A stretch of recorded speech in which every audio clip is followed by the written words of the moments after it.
And Fox News contributor Joe Concha. Joe, the most transparent administration president in all of history apparently does not apply in this situation or apparently any situation. Right, Joe? Well, it's pretty obvious, Todd, that at this point, Hunter Biden was involved in, and let's be generous as possible, some really shady stuff, and not to be so generous, possibly illegal activity, which is why there's a federal investigation going on right now. Take Congress out of this. There is a federal investigation going on right now into Hunter Biden. And the question that keeps coming up is, did the president profit off of these business dealings by Hunter Biden? Is he compromised by the Chinese, who's our biggest adversary, and others right now? And not even just Joe Biden, but James Biden, his brother. He denies all this. He calls the allegation that he did anything wrong offensive. But the more we hear about this laptop and the more we hear about the contents, the more questions arise. There's more fire than just smoke. And the federal investigation continues, by the way, and it seems to concern more people than Hunter Biden, right? So here we go. We're going now into what's basically a presidential campaign. Donald Trump's already announced. Joe Biden will probably announce soon. Others will jump in. This is an important topic, and it deserves attention, except when you watch media coverage of Hunter Biden, you would think that, okay, there's no there. The contents of the laptop say otherwise, Ashley. Yeah, but then Joe Biden constantly says the public's not interested in this and it's a waste of time, and it's just lies about his family. But my question is, obviously, these subpoenas are going to come down because now Hunter Biden's attorneys, they're not giving anything over to this committee, and then the others that they've requested from, they're just not responding. But to Todd's point that he made in the 4 o'clock hour, how can we trust these judges that would issue these subpoenas? Because as we say, they're part of the swamp too.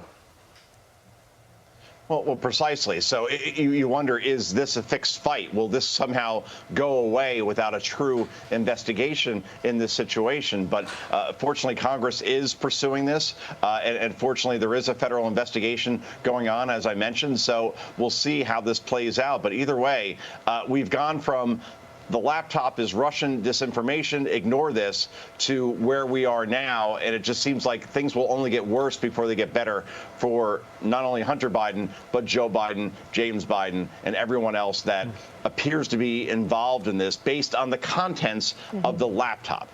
Guys. Speaking of big fights, there's a big game this Sunday, and we'd love to be talking to you about the spread, who's going to win, all this other stuff, but we can't because we have to talk about this. President Biden has yet to commit to a Super Bowl interview on Fox just days out from the big game. Quick background, the team the network that has the Super Bowl typically does an interview with the president. This year, that network is Fox. Is this surprising to you in any way, shape, or form, Joe?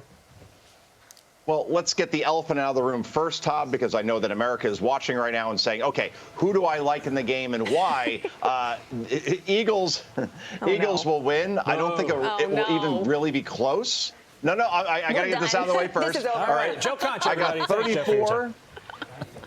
34-24. Sorry, Ashley, I know you're a Chiefs fan. I just don't see the Chiefs protecting Patrick Mahomes against that pass rush, and I could see the Eagles moving the ball quite easily against the Chiefs defense. Now, all that said, we have had presidents going back to 2004. Sorry about that.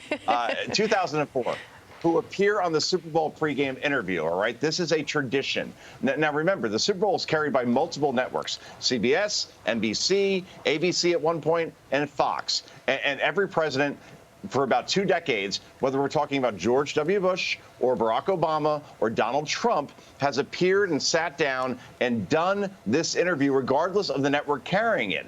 But Joe Biden here appears to be, or at least his handlers anyway, petrified of either Brett Baer or Shannon Bream or whoever would actually conduct this interview, asking the types of questions that Americans want answered as far as the border, as far as education in this country, as far as Chinese spy balloons, as far as inflation, as far as crime. So the president's handlers therefore say, all right, we cannot put the president in this situation with tens of millions of people watching. We're going to pull him out. And quite frankly, he looks like a coward when he does these things, considering that especially Barack Obama sat down with Fox News, no problem. Joe Biden won't do it. He is the least accessible, the most protected, I should say, president we have seen of the television era, guys. Could you imagine being scared of Shannon Bream? She's so scary. The nicest human ever created. I will say this, Joe, it's been great having you on the program. We sure are going to miss you here at Fox and Friends First going forward. We're done with Ashley, you. don't do it. Don't do it. Right. We'll talk on Monday. We'll see if your prediction's right. Thanks, Joe. Have a great weekend. Enjoy Save the the game. tape. Save the tape. All right, guys. Joe, thanks. I'm Steve Ducey. I'm Brian Kilmeade. And I'm Ainsley Earhart. And click here to subscribe to the Fox News YouTube page to catch our hottest interviews and most compelling analysis.